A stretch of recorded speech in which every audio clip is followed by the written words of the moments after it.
উচ্চ মাধ্যমিক ফিলোসফি তথা দর্শন বিষয়ের শেষ মুহূর্তের বাছাই করা সেরা সেরা একটি সাজেশন নিয়ে আজকে হাজির হয়েছি। প্রিয় উচ্চ মাধ্যমিক শিক্ষার্থী বন্ধুরা, যদি তোমরা এখনো বাড়িতে এই প্রশ্নগুলি প্র্যাকটিস না করে থাকো, শেষ লগ্নে এসে এক ঝলকে দেখে যাও। আশা করি তুমি নিশ্চিত সফলতা পাবে এবং এর বাইরে পরীক্ষায় প্রশ্ন হওয়ার সম্ভাবনা খুবই কম থাকছে। আমরা সমস্ত রকমের প্রশ্ন ভিডিওটির মধ্য দিয়ে কভার করার চেষ্টা করেছি। তুমি নিশ্চিন্তে থাকো, 100% কমন পাবেই। তো ভিডিওটি ভালো লাগলে একটি লাইক করে দিও, বন্ধুদের মাঝে শেয়ার করো, আর চ্যানেলে নতুন হয়ে থাকলে সাবস্ক্রাইব করে দিও। তো চলো শিক্ষার্থী বন্ধুরা, সরাসরি আমরা চলে যাচ্ছি আজকের চূড়ান্ত গুরুত্বপূর্ণ ভিডিওটির দিকে। সরাসরি আমরা চলে আসলাম একেবারে সাজেশনের প্রশ্ন উত্তর পর্বের দিকে। দেখো, প্রথমত তোমাদের হচ্ছে 4 ও 8 মার্কের জন্য ফিলোসফিতে কোন প্রশ্নগুলি তুমি ভীষণ গুরুত্ব দিয়ে প্র্যাকটিস করবে এই শেষ লগ্নে এসে। নাম্বার 1, মিলের অন্যয়ী ব্যতিরেকী পদ্ধতি ব্যাখ্যা করো। সাথে তুমি সংজ্ঞা, আকার, দৃষ্টান্ত, সুবিধে, দুটি সুবিধে দুটি অসুবিধে দেখে রাখবে। নেক্সট, মিলের অন্যয়ী পদ্ধতি আলোচনা করো। সংজ্ঞা, আকার, দৃষ্টান্ত, সুবিধা, অর্থাৎ সুবিধা আর অসুবিধা হচ্ছে দুটি করে। নেক্সট, বচনের আবর্তন কেন সম্ভব নয় উদাহরণ সহ ব্যাখ্যা করো। এ বচনের সরল আবর্তন কি সম্ভব আলোচনা করো। মোস্ট ইম্পর্টেন্ট বচনের আবর্তন এটি। পরবর্তী প্রশ্ন, নিরপেক্ষ বচন বলতে কি বোঝো? গুণ ও পরিমাণ অনুযায়ী নিরপেক্ষ বচনগুলি শ্রেণীবিভাগ করো। উদাহরণ সহ নিরপেক্ষ ও সাপেক্ষ বচনের মধ্যে পার্থক্য করো।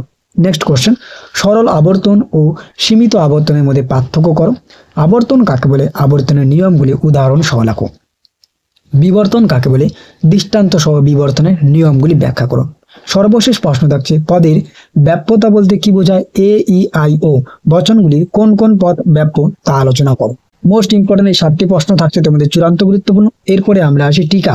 দেখো, টিকা আকারে তুমি কোনগুলি দেখবে? 1, নিরপেক্ষ ন্যায় সাধ্য পক্ষ হেতু পদের কাজ, নিরপেক্ষ ন্যায়ের সংস্থান, নিরপেক্ষ ন্যায়ের মূর্তি, অবৈধ পক্ষদোষ, অবৈধ সাধ্য দোষ, মন্দ উপমা, চারিপদ ঘটিত দোষ, অবৈধ সামান্যীকরণ দোষ, অব্যাপ্য হেতু দোষ, একটি অবান্তর বিষয়কে কারণ হিসেবে গণ্য করার দোষ, উভয় আশ্রয় বাক্য নঞ্চত্বক জনিত দোষ। নেক্সট, সহজ কার্যকে কারণ বলে মনে করার দোষ। ক্লিয়ার? তাহলে এই হচ্ছে চূড়ান্ত গুরুত্বপূর্ণ কয়েকটি টিকা থাকছে। এরপরে লজিক। দেখো, তোমাদের লজিক অথবা প্রশ্ন নিশ্চয়ই তোমরা জানো, লজিক যদি কেউ করো তাহলে লজিক করবে, কেউ যদি মনে করো প্রশ্ন করবে তাহলে প্রশ্ন করবে।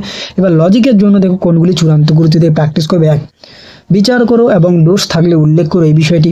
বৈধতা বিচার করো। আবর্তন ও বিবর্তন, বিবর্তনের আবর্তন।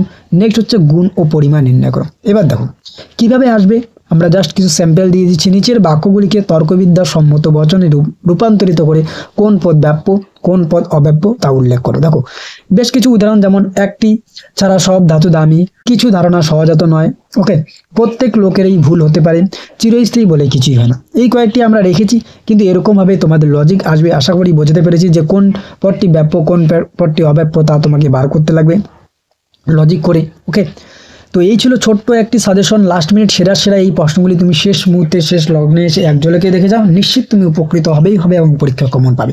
তো আজকের এই ভিডিওটি এ পর্যন্ত, দেখা হচ্ছে পরবর্তী কোনো এক ভিডিওতে। ততক্ষণ পর্যন্ত পৌঁছে থাকো, জানতে থাকো এবং অবশ্যই আমাদের পাশে থাকো।